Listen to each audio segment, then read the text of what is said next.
إن الحمد لله نحمده ونستعينه ونستغفره ونؤمن به ونتوكل عليه ونعوذ بالله من شرور أنفسنا ومن سيئات أعمالنا من يهده الله فلا مضل له ومن يضلل فلا هادي له وأشهد أن لا إله إلا الله وحده لا شريك له وأشهد أن محمدًا عبده ورسوله صلى الله عليه وسلم يا أيها الذين آمنوا اتقوا الله حق تقاته ولا تموتن إلا وأنتم مسلمون يا أيها الناس اتقوا ربكم الذي خلقكم من نفس واحدة وخلق منها زوجها وبث منهما رجالا كثيرا ونساء واتقوا الله الذي تساءلون به والأرحام إن الله كان عليكم رقيبا يا أيها الناس اتقوا ربكم الذي خلقكم من نفس واحدة وخلق منها زوجها وبث منهما رجالا كثيرا ونساء واتقوا الله الذي تساءلون به والأرحام إن الله كان عليكم رقيبا يا أيها الذين آمنوا اتقوا الله وقولوا قولا سديدا يصلح لكم أعمالكم ويغفر لكم ذنوبكم ومن يطع الله ورسوله فقد فاز فوزا عظيما أما بعد فإن أصدق الحديث كتاب الله وخير الهدي هدي محمد صلى الله عليه وسلم وشر الأمور محدثاتها وكل محدثة بدعة وكل بدعة ضلالة وكل ضلالة في النار. സഹോദരങ്ങളെ, മഹാനായ സഹാബി ഖുലഫാഉർ റാഷിദീങ്ങളിൽപ്പെട്ട സ്വർഗം കൊണ്ട് സന്തോഷ വാർത്ത അറിയിക്കപ്പെട്ട മഹാനായ സഹാബി ഉസ്മാൻ ഇബ്നു അഫ്ഫാൻ റളിയല്ലാഹു അൻഹു, അദ്ദേഹം ഖബറിനരികിൽ നിന്നു കഴിഞ്ഞാൽ തൻ്റെ താടിരോമം നനയുമാറ് അദ്ദേഹം കരയാറുണ്ടായിരുന്നു. വഖീല ലഹു, അദ്ദേഹത്തോട് ചോദിക്കപ്പെട്ടു, തദ്കുറുൽ ജന്നത വന്നാർ വലാ തബ്കി വതബ്കി മിൻ ഹാദാ, അല്ലയോ ഉസ്മാൻ റളിയല്ലാഹു അൻഹു, താങ്കൾ സ്വർഗത്തെ പറ്റി ആലോചിച്ചു കഴിഞ്ഞാലും അതുപോലെ തന്നെ നരകത്തെ പറ്റി ആലോചിച്ചു കഴിഞ്ഞാലും താങ്കൾ കരയാറില്ലാലോ. വതബ്കി മിൻ ഹാദാ, ഇതാ ഖബറിനരികിൽ വന്നു കഴിഞ്ഞാൽ താങ്കൾ ഇതാ കരയുകയാണ്, എന്താണ് അതിനുള്ള കാരണം? അപ്പോൾ അവിടുന്ന് പറഞ്ഞു, ഫഖാൽ ഇന്ന റസൂലല്ലാഹി സല്ലല്ലാഹു അലൈഹി വസല്ലമ ഖാൽ, റസൂൽ സല്ലല്ലാഹു അലൈഹി വസല്ലമ പറഞ്ഞതായി ഞാൻ കേട്ടിട്ടുണ്ട്. റസൂൽ പറയുകയാണ്, ഇന്നൽ ഖബ്റ അവ്വലു മനാസിലിൽ ആഖിറ, തീർച്ചയായും ഖബർ എന്നുള്ളത് അതൊരുവൻ പരലോകത്തേക്ക് എത്തുന്നതിന് മുന്നേ താമസിക്കേണ്ട ഗേഹമാകുന്നു ഖബർ എന്നുള്ളത്. ഫഇൻ നജാ മിൻഹു ഫമാ ബഅദഹു ഐസറു മിൻ, ആരാണോ ഖബറിൽ നിന്ന് അവിടുത്തെ ചോദ്യങ്ങളും അവിടുത്തെ പ്രയാസങ്ങളും അതേറ്റവും എളുപ്പത്തിൽ അവിടെ നിന്നും രക്ഷപ്പെടുന്നത്, അതിനുശേഷം അല്ലാഹു സുബ്ഹാനഹു വ തആലയെ കണ്ടുമുട്ടുമ്പോൾ അവൻ്റെ കാര്യങ്ങൾ എളുപ്പമാകും. വഇല്ലം യൻജു മിൻ, ആരാണോ അവിടെ നിന്നും ചോദ്യങ്ങൾക്കും അതുപോലെയുള്ള പ്രയാസങ്ങളിൽ നിന്നും രക്ഷപ്പെടാത്തത്, ഫമാ ബഅദഹു അശദ്ദു മിൻ, അതിനുശേഷമുള്ള അല്ലാഹു സുബ്ഹാനഹു വ തആലയെ കണ്ടുമുട്ടുമ്പോൾ അവൻ്റെ കാര്യം വളരെ കഠിനമായിരിക്കുമെന്ന് ഉസ്മാൻ റളിയല്ലാഹു അൻഹു പറയുകയാണ്. സഹോദരങ്ങളെ, ഖബർ എന്നത് മണിമാളികകൾ പടുത്തുയർത്തി അവിടെ താമസിക്കുന്നവനും അതുപോലെ തന്നെ ചോർന്നൊലിക്കുന്ന കുടിലുകളിൽ കഴിയുന്നവനും കറുത്തവനും വെളുത്തവനുമെല്ലാം പോയി കിടക്കേണ്ട സ്ഥലമാകുന്നു ഖബർ എന്നുള്ളത്. ഒരുവൻ ദുനിയാവിൽ ജീവിച്ചു കഴിഞ്ഞാൽ അവൻ മരിക്കുമെന്നുള്ളതിൽ ആർക്കും അഭിപ്രായ ഭിന്നതയില്ല. എന്നാൽ മരിച്ചു കഴിഞ്ഞാൽ അവൻ ഖബറിൽ കിടക്കുമെന്നതിലും യാതൊരു സംശയവുമില്ല. എന്താണ് സഹോദരങ്ങളെ ഖബറാളികൾ അനുഭവിച്ചു കൊണ്ടിരിക്കുന്നത്? ഖബറിലുള്ള ആളുകൾ എന്താണ് അനുഭവിച്ചു കൊണ്ടിരിക്കുന്നത്? ഒന്നെങ്കിൽ ഖബർ എന്നുള്ളത് അനുഗ്രഹത്തിൻ്റെ പൂന്തോപ്പാണ്. അല്ലാഹു സുബ്ഹാനഹു വ തആല നമ്മളെ അതുപോലെയുള്ളവരിലാക്കട്ടെ. എല്ലാ എങ്കിൽ ഖബർ എന്നുള്ളത് ശിക്ഷയുടെ സങ്കേതമാണ്, അവിടെ ശിക്ഷകളാണ്. ആ ഖബറിൽ ഒന്നെങ്കിൽ അനുഗ്രഹമല്ല എങ്കിൽ ശിക്ഷയുടെ സങ്കേതമാണ്. സഹോദരങ്ങളെ, ഖബർ എന്നുള്ളത് റസൂൽ സല്ലല്ലാഹു അലൈഹി വസല്ലമ പറഞ്ഞതായി നമ്മൾ കേട്ടിട്ടില്ലേ? വളരെ ഭയാനകമായ ഒരു സ്ഥലമാകുന്നു ഖബർ എന്നുള്ളത്. അള്ളാഹുവെ ധിക്കരിക്കുന്നവന്, ചില സലഫുകൾ പറഞ്ഞതായി നമുക്ക് കാണാൻ സാധിക്കും, ആരാണോ ഭൂമിക്ക് മുകളിൽ വെച്ച് അള്ളാഹുവോട് മര്യാദകേട് കാണിക്കുന്നത്, ഭൂമിക്കടിയിൽ വെച്ച് അള്ളാഹു അവനെ മര്യാദ പഠിപ്പിക്കും. സുബ്ഹാനല്ലാഹ്, എന്താണ് ആ വാക്ക്? സഹോദരങ്ങളെ, നമ്മളിങ്ങനെ വിലസി നടക്കുന്നുണ്ടല്ലോ, അതിനൊക്കെ ഒരു തീരുമാനമാകാനുള്ള ദിവസങ്ങൾ വരാനുണ്ട്. അതൊരിക്കലും വിദൂരമല്ല. അതുകൊണ്ട് തന്നെയാണ് അള്ളാഹു സുബ്ഹാനഹു വ തആല മുഅ്മിനീങ്ങളോടായി പറഞ്ഞത്, നിങ്ങൾ ഖബറിനെ തൊട്ട് അല്ലെങ്കിൽ ഖബർ ശിക്ഷയിൽ നിന്ന് നിങ്ങൾ അള്ളാഹുവോട് ശരണം തേടണമെന്ന്. അല്ലേ? നമ്മളെല്ലാവരും നിസ്കാരത്തിന്റെ അവസാനത്തിൽ പറയാറില്ലേ, അല്ലാഹുമ്മ ഇന്നി അഊദു ബിക മിൻ അദാബിൽ ഖബർ, അള്ളാഹുവെ ഖബർ ശിക്ഷയിൽ നിന്നും ഞാനിതാ നിന്നോട് ശരണം തേടുന്നു എന്ന്. അതുകൊണ്ട് സഹോദരങ്ങളെ, ഖബർ ശിക്ഷ എന്നുള്ളത് അത് നടക്കാൻ പോകുന്ന കാര്യമാണ്. എന്നാൽ ഈ ഖബർ ശിക്ഷ അല്ലെങ്കിൽ ഖബറിൽ നമ്മൾ അനുഭവിക്കേണ്ടി വരുന്ന ശിക്ഷകൾ അത് തടയപ്പെടാൻ ചില അമലുകൾ അള്ളാഹുവിൻ്റെ റസൂൽ സല്ലല്ലാഹു അലൈഹി വസല്ലമ നമ്മളെ പഠിപ്പിക്കുന്നുണ്ട്. അഥവാ അത് പ്രവർത്തിച്ചു കഴിഞ്ഞാൽ ഖബറിൽ നമ്മൾ അനുഭവിക്കേണ്ടി വരുന്ന ശിക്ഷകൾ അത് തടയപ്പെടും. റസൂൽ സല്ലല്ലാഹു അലൈഹി വസല്ലമയിൽ നിന്ന് സ്ഥിരപ്പെട്ടു വന്ന ഒരു ഹദീസിൽ ഇങ്ങനെ വന്നതായി നമുക്ക് കാണാൻ സാധിക്കും. എന്താണ്? യുഅ്തർ റജുലു ഫീ ഖബ്രിഹി, ഒരുവനെ അവൻ്റെ ഖബറിൽ കൊണ്ടുവരപ്പെടും.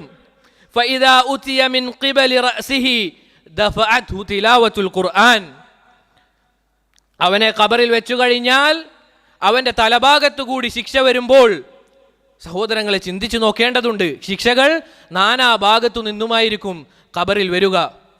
എന്തായിരിക്കും ആ അവസ്ഥ? അങ്ങനെ തലഭാഗത്തു കൂടി ശിക്ഷ വന്നു കഴിഞ്ഞാൽ ദഫഅത്ഹു തിലാവത്തുൽ ഖുർആൻ, അവൻ ഖുർആൻ പാരായണം ചെയ്തതുകൊണ്ട് ആ ശിക്ഷ തടയപ്പെടും. വഇദാ ഉതിയ മിൻ ഖിബലി യദൈഹി ദഫഅത്ഹുൽ സദഖ, സഹോദരങ്ങളെ, തലഭാഗത്തു കൂടി മാത്രമാണോ നമ്മൾ രക്ഷപ്പെടാൻ പോവുകയാണോ എന്നാണോ വിചാരിക്കുന്നത്? അല്ല, ഇതാ കയ്യിൽ നമ്മുടെ ഇരു കരങ്ങളുടെ ഭാഗത്തു കൂടി ശിക്ഷ ഇതാ വരികയാണ്. ആ ശിക്ഷ വന്നു കഴിഞ്ഞാൽ ദഫഅത്ഹു സദഖ, അവൻ ചെയ്ത സദഖ അതുമൂലം അവന് ആ അദാബ്, ആ ശിക്ഷ അത് തടയപ്പെടും. വഇദാ ഉതിയ മിൻ ഖിബലി റിജ്ലൈഹി, അവൻ്റെ കാൽഭാഗത്തു കൂടി ശിക്ഷ പിടിക്കാൻ വേണ്ടി വന്നു കഴിഞ്ഞാൽ ദഫഅഹു മശിഹു ഇലൽ മസാജിദ്, അവൻ മസ്ജിദിലേക്ക് നിസ്കരിക്കാൻ വേണ്ടി നടന്നതുകൊണ്ട് ആ ശിക്ഷയും തടയപ്പെടുമെന്ന് അള്ളാഹുവിൻ്റെ റസൂൽ സല്ലല്ലാഹു അലൈഹി വസല്ലമ പറയുകയാണ്. സഹോദരങ്ങൾ, ഈ പറയപ്പെട്ട പ്രവർത്തനങ്ങൾക്ക് ഇത് മാത്രമാണ് നമുക്ക് പ്രതിഫലമായി ലഭിക്കുന്നതെങ്കിൽ നമ്മൾ എത്ര കണ്ട് ഈ പ്രവർത്തനങ്ങൾ ചെയ്യാൻ പരിശ്രമിക്കണം? ഇത് മാത്രമാണോ ഈ പ്രവർത്തനങ്ങൾക്കുള്ള പ്രതിഫലം? അള്ളാഹു ഖബറിൽ നിന്ന് ശിക്ഷ തടുക്കുക മാത്രമാണോ ചെയ്യുക ഇങ്ങനെയുള്ള പ്രവർത്തനങ്ങൾ ചെയ്താൽ? വല്ലാഹി അല്ല. ഈ പറഞ്ഞ 3 പ്രവർത്തനങ്ങൾക്കും ധാരാളം പ്രതിഫലങ്ങളാണ്. ഇതിൽ ഒന്നാമത്തേത് അള്ളാഹുവിൻ്റെ റസൂൽ സല്ലല്ലാഹു അലൈഹി വസല്ലമ പറഞ്ഞ പ്രവർത്തനം അത് ഖുർആൻ പാരായണമാണ്. ഒരുവൻ ഖുർആൻ പാരായണം ചെയ്യുന്നവനായിട്ടാണ് മരണപ്പെടുന്നതെങ്കിൽ അവനെ ഇടുങ്ങിയ ഖബറിൽ വെക്കപ്പെട്ടു കഴിഞ്ഞാൽ, അവനെ പിടിക്കാൻ വേണ്ടി വന്നു കഴിഞ്ഞാൽ അവൻ പാരായണം ചെയ്ത ആ ഖുർആൻ അവനെ തൊട്ട് ഖബർ ശിക്ഷയിൽ നിന്ന് തടയും.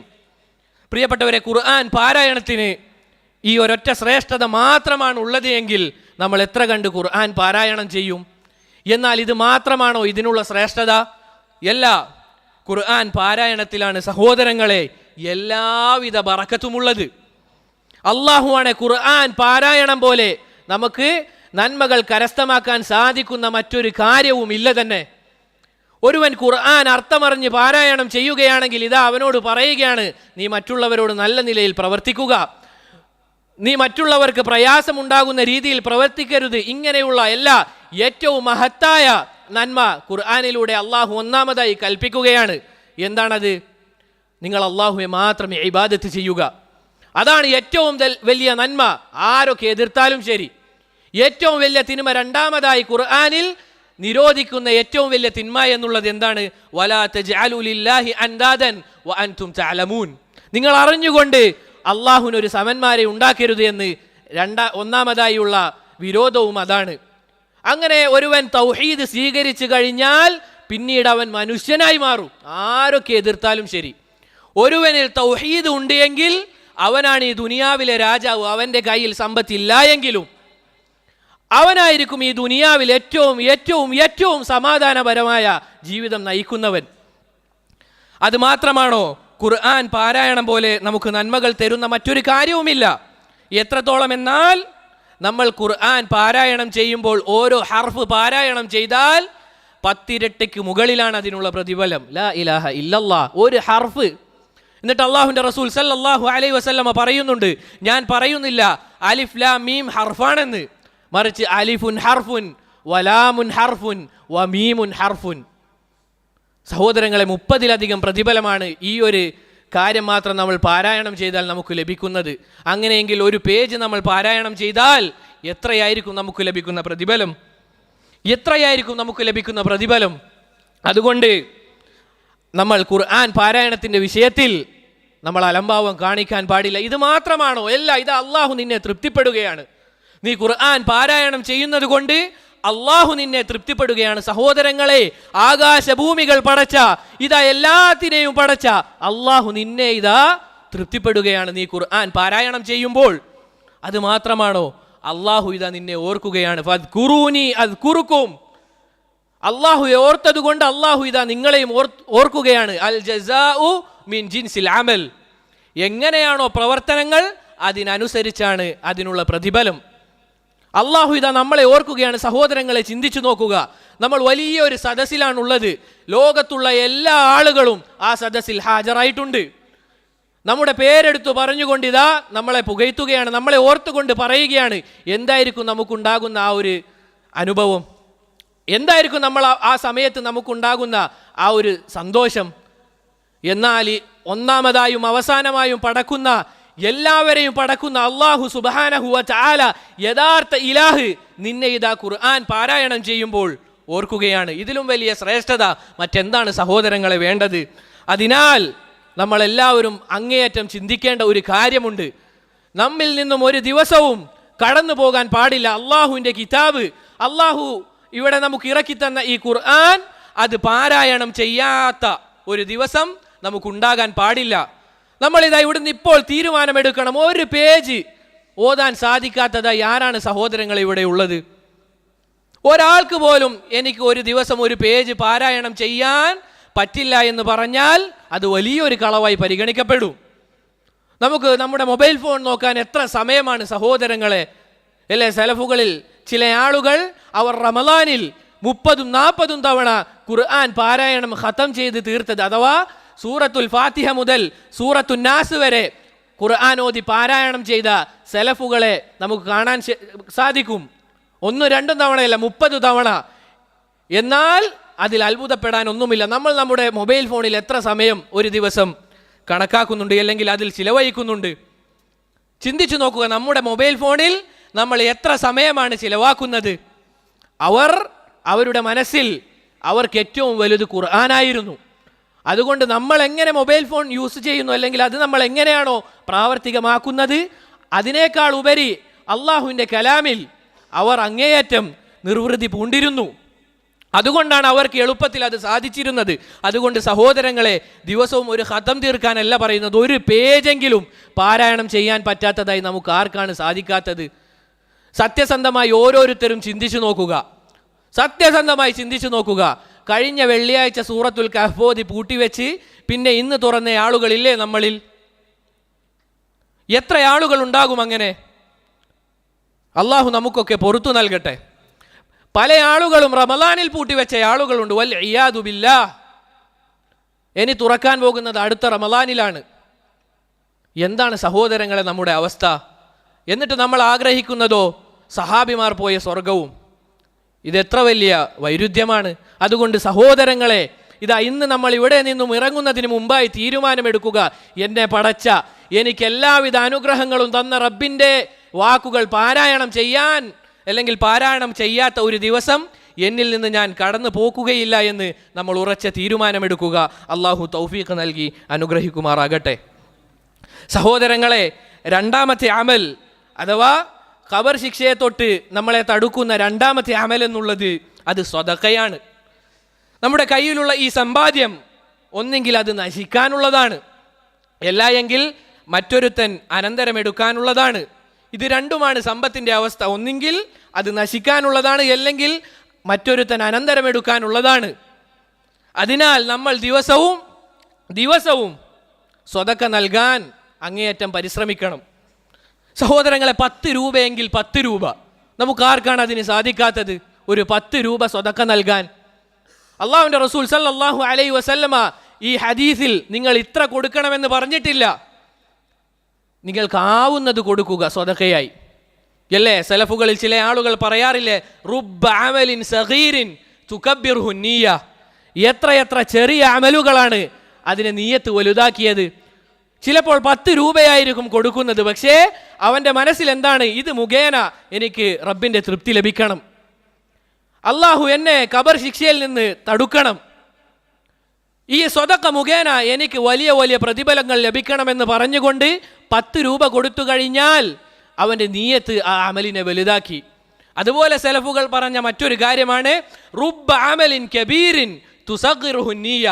എത്രയെത്ര വലിയ അമലുകളാണ്, എത്രയെത്ര വലിയ പ്രവർത്തനങ്ങളാണ് നിയ്യത്ത് ചെറുതാക്കിയത്. ഉദാഹരണത്തിന് ഒരാൾ 1 കോടി രൂപ സ്വതക്ക നൽകുകയാണ്. എന്തിനു വേണ്ടി? എല്ലാവരും അറിയണം, ഞാനിതാ 1 കോടി രൂപ കൊടുത്തിരിക്കുന്നു എന്ന്. വല്ല കാര്യവുമുണ്ടോ? അള്ളാഹുവിൻ്റെ അടുക്കൽ വലിയ കാര്യവുമുണ്ടോ? ഒരു കാര്യവുമില്ല. അതുകൊണ്ട് സഹോദരങ്ങളെ, ഒരു ദിവസം നമുക്ക് 10 രൂപയെങ്കിൽ 10 രൂപ അത് കൊടുക്കാൻ സാധിക്കണം. നമുക്കിതാ ഇപ്പോൾ അവസരങ്ങൾ വളരെ വളരെ അധികമുണ്ട്. ഒന്നാമതായി നമുക്ക് ആരും കാണാതെ സ്വതക്കകൾ കൊടുക്കാൻ വളരെയധികം അവസരങ്ങളുണ്ട്. ഈ മൊബൈൽ ഫോൺ വന്നതുകൊണ്ട് ദുൽ വജ്ഹൈനാണ് മൊബൈൽ എന്നുള്ളത്. അത് നന്മയ്ക്ക് വേണ്ടിയും നമുക്ക് ഉപയോഗിക്കാം, തിന്മയ്ക്ക് വേണ്ടിയും ഉപയോഗിക്കാം. ഇതൊരു നന്മയാണ്. നമുക്ക് ഈ മൊബൈൽ ഫോൺ ഉപയോഗിച്ച് സ്വതക്ക നൽകാൻ സാധിക്കും. ആരും കാണാതെ, ഒരാളും കാണാതെ നമുക്ക് സ്വതക്ക നൽകാൻ സാധിക്കും. അങ്ങനെ ചെയ്താലോ നൂറുൻ അലാ നൂർ, പ്രകാശത്തിന് മുകളിൽ പ്രകാശമാണ്. നമ്മളിതാ സ്വതക്ക കൊടുക്കുകയാണ്, അതും രഹസ്യമായ സ്വതക്കക്ക് അല്ലെങ്കിൽ രഹസ്യമായ അമലുകൾക്ക് വലിയ സ്വാധീനമുണ്ടാക്കും നമ്മുടെ ജീവിതത്തിൽ. നമ്മളെ ഈ ദീനിൽ അടിയുറപ്പിച്ച് നിർത്താൻ അങ്ങേയറ്റം നമ്മളെ സഹായിക്കുന്ന ഒരു കാര്യമാണ് രഹസ്യ ജീവിതത്തിലെ നന്മകൾ എന്നുള്ളത്. നമ്മൾ ആരും കാണാതെ ചെയ്യുന്ന തഹജ്ജുദ് നിസ്കാരം, ആരും അറിയാതെ നമ്മൾ കൊടുക്കുന്ന സ്വതക്ക, ഇതൊക്കെ നമുക്ക് വലിയ പ്രതിഫലവും അതുപോലെ തന്നെ ഈ ദീനിൽ അടിയുറച്ച് നിൽക്കാനും നമ്മളെ സഹായിക്കുന്ന കാര്യമാണ് രഹസ്യ ജീവിതത്തിലെ നന്മകൾ എന്നുള്ളത്. അതുപോലെ ഒരുവൻ തലതിരിയാൻ കാരണമാകുന്ന, നല്ല രീതിയിൽ നടന്ന് അവൻ പിന്നീട് തിന്മകളിലേക്കും മോശത്തരത്തിലേക്കും വഷളത്തരത്തിലേക്കും പോകാൻ കാര്യമാകുന്ന ഒരു കാര്യമാകുന്നു രഹസ്യ ജീവിതത്തിലെ തിന്മ എന്നുള്ളത്. അതുകൊണ്ട് സഹോദരങ്ങളെ, നമുക്ക് പറ്റുന്ന രൂപത്തിൽ ഒരു 10 രൂപയാണെങ്കിൽ, ഇനി അതിനും സാധിക്കുന്നില്ല എങ്കിൽ 1 രൂപയാണെങ്കിൽ 1 രൂപ നമുക്ക് ദിവസവും അള്ളാഹുവിനു വേണ്ടി, ആളുകളെ കാണിക്കാനല്ല, നമുക്ക് കൊടുക്കാൻ സാധിക്കണം. എങ്കിൽ എന്താണ് സഹോദരങ്ങളെ അതിന് ലഭിക്കുന്ന പ്രതിഫലം? ഖബർ ശിക്ഷയെ തൊട്ട് നമ്മളെ തടുക്കുകയാണ്. ഇത് മാത്രമാണോ സ്വതക്കക്കുള്ള ശ്രേഷ്ഠത? ഈ ഒരൊറ്റ ശ്രേഷ്ഠത മാത്രമാണ് ഉള്ളത് എങ്കിൽ നമ്മൾ എത്ര കണ്ട് ഇത് ചെയ്യാൻ പരിശ്രമിക്കും. എന്നാൽ ഇത് മാത്രമാണോ സഹോദരങ്ങളെ നമുക്ക് ലഭിക്കുന്ന പ്രതിഫലം? സ്വതക്ക നൽകുന്നവന് അള്ളാഹുവിൻ്റെ കൽപ്പനകൾ ഒരു ഹർഫ് പോലും ധിക്കരിക്കാത്ത മലായിക്കത്തുകളുടെ പ്രാർത്ഥന അവന് ലഭിക്കുകയാണ്. എന്താണ് ആ പ്രാർത്ഥന? അല്ലാഹുമ്മ അഅ്തി മുൻഫിഖൻ ഖലഫ. മലായിക്കത്തുകളുടെ പ്രാർത്ഥനയാണ്. അള്ളാഹുവെ സമ്പാദിക്കുന്നവന് അല്ലെങ്കിൽ അള്ളാഹുവിൻ്റെ മാർഗത്തിൽ സ്വതക്ക ചെയ്യുന്നവന് നീ പകരം നൽകണമേ. മലായിക്കത്തുകളുടെ പ്രാർത്ഥനയാണ്. അള്ളാഹുവിൻ്റെ കൽപ്പനകൾ ധിക്കരിക്കാത്ത മലായിക്കത്തുകളുടെ പ്രാർത്ഥനയാണ്. ഇത് മാത്രമാണോ? അല്ല. മറ്റൊരു ഫള് എന്താണ്? അസ്സദഖതു തുത്ഫിഉൽ ഖതീഅത കമാ യുത്ഫിഉൽ മാഉ അന്നാർ. സുബ്ഹാനല്ലാഹ്. എന്താണ് അവിടെ പറയുന്നത്? നമ്മൾ ചെയ്യുന്ന സദഖ അത് നമ്മുടെ തിന്മകളെ കെടുത്തിക്കളയും. ഏതുപോലെ? വെള്ളം എങ്ങനെയാണോ തീയെ കെടുത്തിക്കളയുന്നത്, അതുപോലെ നമ്മൾ ചെയ്യുന്ന സദഖകൾ നമ്മുടെ തിന്മയെ കെടുത്തിക്കളയും. ഇത് മാത്രമാണോ ഇതിനുള്ള ശ്രേഷ്ഠത? അല്ല. മറ്റൊരു ശ്രേഷ്ഠത നോക്കൂ. നമ്മളെല്ലാവരും ഖിയാമത്ത് നാളിൽ മഹ്ശറിൽ എത്തിക്കഴിഞ്ഞാൽ ഒരു ചാണിന് മുകളിൽ സൂര്യൻ വന്നു നിൽക്കുകയാണ്. ഒരു തണലും ഉണ്ടാവുകയില്ല അന്നേ ദിവസം. അന്ന് നമ്മൾ ചെയ്ത സദഖ നമുക്ക് തണലായി ഉണ്ടാകും. സുബ്ഹാനല്ലാഹ്. സഹോദരങ്ങളെ, സ്വതക്കയുടെ ശ്രേഷ്ഠതകൾ നമ്മൾ വിവരിക്കാൻ നിന്നാൽ ഈ ഒരു ഖുതുബ മതിയാവുകയില്ല. അതുകൊണ്ട് നമ്മൾ സ്വതക്ക ചെയ്യാൻ അങ്ങേയറ്റം പരിശ്രമിക്കണം. നമുക്കിത് അവസരങ്ങൾ പലതാണ് സൂചിപ്പിച്ചതുപോലെ. അതുകൊണ്ട് അള്ളാഹു സുബ്ഹാനഹു വ തആലയോട് തൗഫീഖിന് ചോദിച്ചു കൊണ്ടേയിരിക്കുക. ചെറിയ ചെറിയ അമലുകളാണ് സഹോദരങ്ങളെ അള്ളാഹു നമുക്ക് ചെയ്തു തന്ന വലിയൊരു അനുഗ്രഹമാണ്. ചെറിയ അമലുകൾക്ക് വലിയ വലിയ പ്രതിഫലം നൽകുക എന്നുള്ളത്. എല്ലാം ചെറിയ അമലുകളാണ് തൗഫീഖ് ലഭിച്ചവനൊഴികെ. അല്ലേ അള്ളാഹു സുബ്ഹാനഹു വ തആല നിസ്കാരത്തിനെ പറ്റി പറഞ്ഞില്ലേ? അത് വളരെ എളുപ്പമുള്ള കാര്യമാണ് നിസ്കാരം എന്നുള്ളത്. അതുപോലെയാണ് സഹോദരങ്ങളെ ഓരോ അമലുകളും. പക്ഷേ അതിന് അള്ളാഹുവിൻ്റെ അപാരമായ തൗഫീഖ് വേണം. നമ്മൾ ചോദിച്ചു കൊണ്ടേയിരിക്കുക അള്ളാഹുവോട് സൽക്കർമ്മങ്ങൾ വർദ്ധിപ്പിക്കാൻ വേണ്ടി. അള്ളാഹു സുബ്ഹാനഹു വ തആല ഏറ്റവും നല്ല അമലുകൾ ധാരാളമായി ചെയ്യാൻ പറ്റുന്ന അവരുടെ കൂട്ടത്തിൽ നമ്മളെ എല്ലാവരെയും ഉൾപ്പെടുത്തി അനുഗ്രഹിക്കുമാറാകട്ടെ. അഖൂലു മാ തസ്മഊൻ അസ്തഗ്ഫിറുല്ലാഹ ലീ വലക്കും വലിസാഇരിൽ മുഅ്മിനീന മിൻ കുല്ലി ദംബ് വസ്തഗ്ഫിറൂഹു ഇന്നഹു ഹുവൽ ഗഫൂറുർ റഹീം.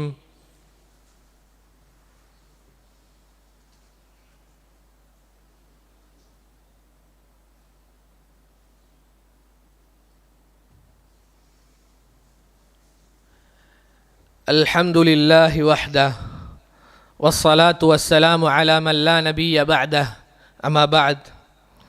സഹോദരങ്ങളെ, ഖബർ ശിക്ഷ തടയപ്പെടുന്ന അമലുകളെ പറ്റിയാണ് നമ്മൾ സൂചിപ്പിച്ചത്. അതിൽ മൂന്നാമത്തെ പ്രവൃത്തി എന്നുള്ളത്, അമൽ എന്നുള്ളത് പള്ളിയിലേക്കുള്ള നടന്നുവരലാണ്. ഒരുവൻ മസ്ജിദിലേക്ക് നിസ്കാരത്തിന് വേണ്ടി നടന്നു വരികയാണെങ്കിൽ അത് മുഖേന, അഥവാ കാൽഭാഗത്തു കൂടി അവനെ ശിക്ഷ പിടിക്കാൻ വേണ്ടി വന്നു കഴിഞ്ഞാൽ അവൻ പള്ളിയിലേക്ക് നടന്നതുകൊണ്ട് അവൻ്റെ ആ ശിക്ഷ തടയപ്പെടും. എന്നാൽ നമ്മൾ മസ്ജിദിലേക്ക് നടക്കുമ്പോൾ ഈ ഒരു പ്രതിഫലം മാത്രമാണോ ഈ ഒരു അമലിനുള്ളത്? ഒരിക്കലുമല്ല. റസൂൽ സല്ലല്ലാഹു അലൈഹി വസല്ലമ അവിടുന്ന് പറയുകയാണ്, കുല്ലു ഖുത്വത്തിൻ തംശീഹ ഇല സ്വലാത്തി സദഖ. നീ വെക്കുന്ന ഓരോ കാലടിയും ഉണ്ടല്ലോ മസ്ജിദിലേക്ക്, നീ വെക്കുന്ന ഓരോ കാലടിയും അത് സദഖയായി പരിഗണിക്കപ്പെടും. ലാ ഇലാഹ ഇല്ലല്ലാഹ്. ഓരോ അടിയും സഹോദരങ്ങളെ, നമ്മൾ വെക്കുന്ന ഓരോ കാലടിയും അത് സദഖയാണെന്ന് റസൂൽ സല്ലല്ലാഹു അലൈഹി വസല്ലമ അവിടുന്ന് പറയുകയാണ്. അത് മാത്രമാണോ? അവനൊരു പദവി ഉയർത്തപ്പെടും, ഒരു നന്മ രേഖപ്പെടുത്തും, ഒരു തിന്മ മായ്ച്ചു കളയുകയും ചെയ്യും. ഇതൊക്കെ നമുക്ക് ഈ ഒരു ചെറിയ പ്രവർത്തനം അതിന് ലഭിക്കുന്ന പ്രതിഫലമാണ്. അല്ലാഹു സുബ്ഹാനഹു വ തആല എത്ര കാരുണ്യവാനാണ്. നമുക്ക് എത്ര അനുഗ്രഹങ്ങളാണ് ചെയ്തു തന്നത്. പക്ഷേ നമുക്കതിനൊന്നിന് പോലും യഥാവണ്ണം ശുക്ർ കാണിക്കാൻ പറ്റിയിട്ടില്ല എന്നുള്ളതാണ് ഏറ്റവും വലിയ യാഥാർത്ഥ്യം. അള്ളാഹു ഇതാ നമ്മുടെ കാരുണ്യം കൊണ്ട് പൊതിയുകയാണ്.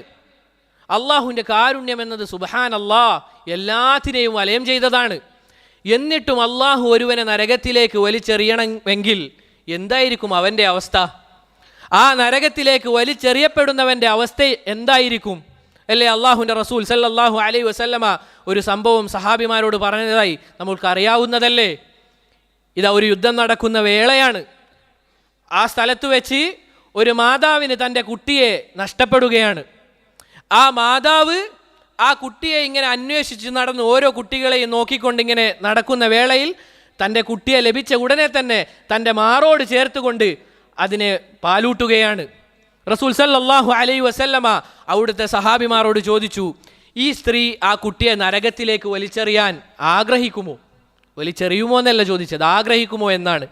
സഹാബിമാർ പറഞ്ഞു, ഒരിക്കലും ഇല്ല റസൂലേ. അള്ളാഹുവിൻ്റെ റസൂൽ സല്ലല്ലാഹു അലൈഹി വസല്ലമ കൊടുക്കുന്ന ഒരു മറുപടിയുണ്ട്, ലല്ലാഹു അർഹമു ബിഇബാദിഹി. അള്ളാഹു തൻ്റെ അടിമകളോട് ഇതിനേക്കാൾ കാരുണ്യമുള്ളവനാണ്. ഈ കുട്ടിയോട് എങ്ങനെയാണോ ഈ മാതാവ് കാരുണ്യമുള്ളത്, അതിനേക്കാൾ കാരുണ്യമുള്ളവനാണ് ഒരടിമയോട് അള്ളാഹു എന്നാണ് അള്ളാഹുവിൻ്റെ റസൂൽ സല്ലല്ലാഹു അലൈഹി വസല്ലമ അവിടുന്ന് പറയുന്നത്. സഹോദരങ്ങളെ, ഇനിയും നമുക്ക് റബ്ബിലേക്ക് മടങ്ങാനായില്ലേ? ഇത്രയും അള്ളാഹുവിൻ്റെ തൗബയുടെ വാതിലുകൾ മലർക്കെ തുറന്നു കിടക്കുകയാണ്. എന്നിട്ടും നമുക്ക് മാറാൻ പറ്റുന്നില്ല എങ്കിൽ നമ്മളെക്കാൾ നഷ്ടക്കാർ വേറെ ആരാണുള്ളത്? അതുകൊണ്ട് ഈ പറഞ്ഞ പ്രവൃത്തി നമുക്കെല്ലാവർക്കും അല്ലെങ്കിൽ നമ്മളെല്ലാവരും ചെയ്യുന്ന കാര്യമാണ്. പള്ളിയിലേക്ക് വന്ന് നിസ്കരിക്കുക എന്നുള്ളത്. പക്ഷേ നമ്മൾ മനസ്സിൽ ഈ ഒരു നിയ്യത്ത് അത് നമ്മൾ കൊണ്ടുവരേണ്ടതുണ്ട്. അല്ലാഹു സുബ്ഹാനഹു വ തആല ഈ ഒരു പ്രവൃത്തി കൊണ്ട് നമുക്ക് ശിക്ഷ തടഞ്ഞു വെക്കുകയാണ്. അല്ലേ? നിസ്കാരം, പള്ളിയിലേക്ക് വന്ന് നിസ്കരിക്കുക എന്നുള്ളത് പുരുഷന്മാരുടെ മേൽ ബാധ്യതയായ കാര്യമാണ്. അതുകൊണ്ട് പള്ളിയിൽ വന്ന് നിസ്കരിക്കൽ ഓരോ മുസ്ലിമായ പുരുഷനും നിർബന്ധമായ കാര്യമാണ്. സ്ത്രീകൾക്കാണ് വീട്ടിൽ വെച്ച് നിസ്കരിക്കൽ ഏറ്റവും അഫ്ളൽ. അതുകൊണ്ട് നീ ഒരു പുരുഷനാണെങ്കിൽ നീ ഇവിടെ വന്ന് ഈ പള്ളിയിൽ വന്ന് അല്ലെങ്കിൽ പള്ളികളിൽ പോയി നിസ്കരിക്കുക എന്നുള്ളത് നിർബന്ധ കാര്യമാണ്. സഹോദരങ്ങളെ, പള്ളിയിലേക്കുള്ള നടന്നു വരലിന് ഈ പ്രതിഫലമുണ്ടെങ്കിൽ നിസ്കാരത്തിൻ്റെ പ്രതിഫലം എന്തായിരിക്കും? സുബ്ഹാനല്ലാഹ്. പള്ളിയിലേക്ക് നടന്നു വരിക എന്നുള്ള ഈ ഒരു കാര്യമുണ്ടല്ലോ, അതിന് ഇത്ര കണ്ട് പ്രതിഫലമുണ്ടെങ്കിൽ ആ നിസ്കാരത്തിനുള്ള പ്രതിഫലം എന്തായിരിക്കും? അതുകൊണ്ട് സഹോദരങ്ങളെ, നമ്മൾ നമ്മുടെ നിയ്യത്തിനെ വലുതാക്കേണ്ടതുണ്ട്. അതുകൊണ്ട് നമ്മൾ റബ്ബിനോട് ഇങ്ങനെയുള്ള അമലുകൾ വർദ്ധിപ്പിക്കാൻ നമ്മൾ ചോദിച്ചു കൊണ്ടേയിരിക്കുക. അതുപോലെ തന്നെ സഹോദരങ്ങളെ, ഈ പറഞ്ഞ 3 അമലുകളും ചെയ്യാൻ നമുക്കെല്ലാവർക്കും അല്ലാഹു സുബ്ഹാനഹു വ തആല തൗഫീഖ് നൽകി അനുഗ്രഹിക്കുമാറാകട്ടെ. സഹോദരങ്ങളെ, സാന്ദർഭികമായി പറയാനുള്ളത്, നമ്മളെല്ലാവരും തന്നെ റജബ് മാസത്തിലേക്ക് പ്രവേശിച്ചിരിക്കുകയാണ്.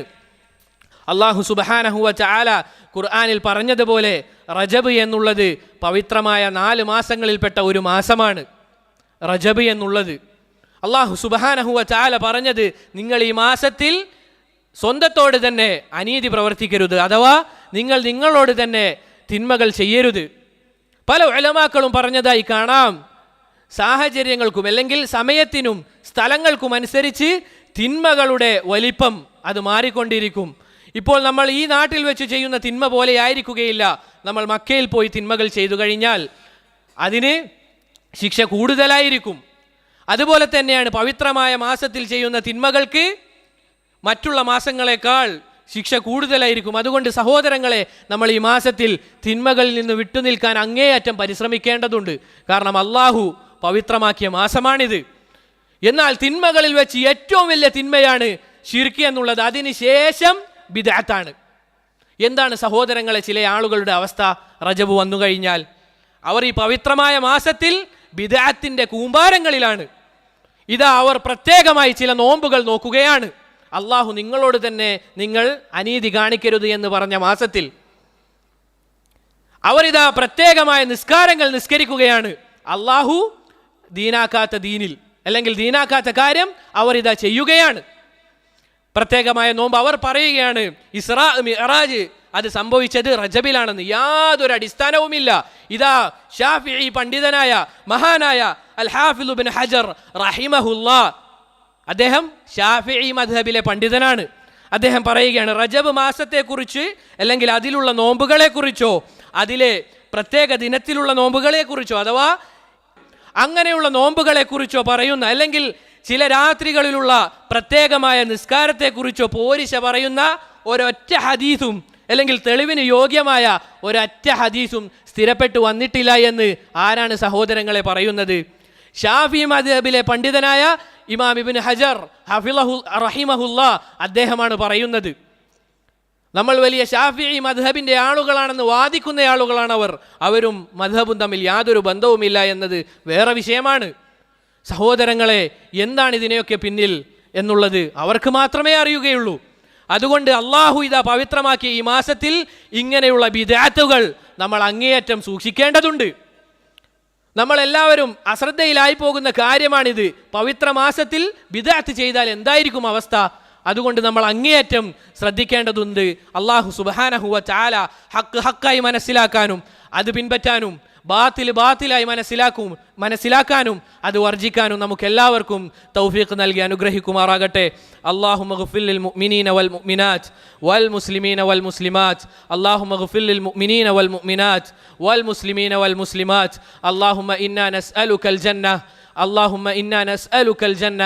اللهم إنا نسألك الجنة. اللهم أجرنا من النار. اللهم أجرنا من النار. اللهم أجرنا من النار. وصلى الله وسلم على نبينا محمد وعلى آله وأصحابه أجمعين.